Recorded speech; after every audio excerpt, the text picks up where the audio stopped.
Welcome to the Equity Conscious Leader, a new generation equity podcast and YouTube channel where we chat with leaders about tangible system change and strategies to advance and sustain equity work in their organizations. Our conversations dive deep into the 6 dimensions of equity conscious leadership. So how do you lead with transformational system change for diversity, equity, inclusion, and belonging? Let's find out on this episode of the Equity Conscious Leader with your host and educational equity leader, Dr. Jag Lathan. Talked earlier about the complexities of equity, right? When you said I can give a definition, but it's more complex than that, and it totally is. And even with teaming, it is so complex. And so just thinking about your experience with teaming, like bringing new people together or even existing folks who know each other, but the dynamic changes, right? As you're working together on a different project or a different goal, just talk a little bit about how you have, like brought people together. And I love the concept that you talked about in terms of disagreement. Community is often forged in struggle. And so in order to really become a team that's kind of really moving towards the right things in the right way, it's like, how do you begin to help people struggle through kind of some of those disagreements towards a common goal? Yes, agreed. So so that is actually one of the things that I love. I love bringing people together and like thinking about, I actually think that's equity work.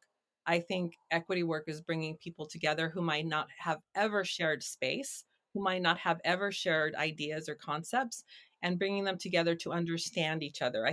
I know it's an incremental sort of step forward, but it is a step forward towards equity. And I often think about this, like if we actually sat down and spoke to each other through our differences, there would be connections of understanding. And that's what people sometimes mistake.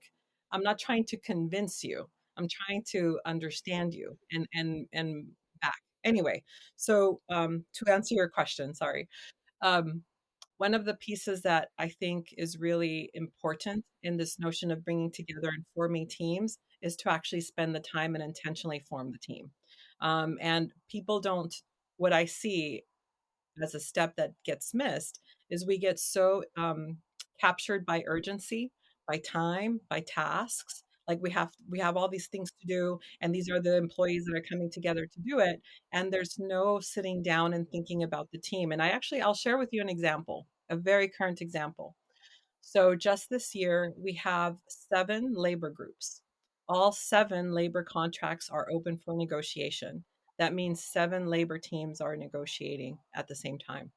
Now, yes, we do have a labor department, but there's also lots of other people on this labor teams that have full-time jobs, right? Like I am a resource teacher, or I am normally in charge of finance or whatever I may be. And then I join this negotiation team. And now in my mind, I'm like, you have a full-time job and now you're participating in negotiations. So it's a forced teaming structure, right? With people that are my colleagues, but I don't necessarily see all the time or work with all the time, but this task requires me to do this job. So having been there a year, I wasn't a part of forming the team, but what I realized after the finale of all 7 negotiation contracts was they just all went back to work. They all just went back to the unread emails to think about, their current role, the things that were left on their to-do list that they didn't do. And I thought, well, they're going to have to come back together in 2 years to continue this negotiation, right? If we negotiate every 3 years. And I thought we need to debrief and we need to reflect and we need to think about what we're going to do differently next year. And so I hosted a 3-hour reflection where we had a series of questions, and it was really, how are you and what are you bringing in? How did we do as a group, both intergroup and intra? How are you reflective wise? Like, how are you internally and how is your contribution? And lastly, what are considerations to improve our work in the next 2 years? I brought breakfast for everyone. I set up the space. I'm a big believer in design for belonging when you bring groups together. And I had a gentleman from operations come in, and this actually is data for the organization, but it also broke my heart. He came in, he saw the setup. He's an executive, and he looked at me and he goes, "Am I in the right place?" And I said, yes, you are. And so it was really funny to see that they weren't used to this. And they weren't used to reflecting on their contribution.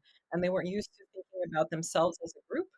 And so I tried to model before I posed any question and then give think time. And, I try to facilitate that.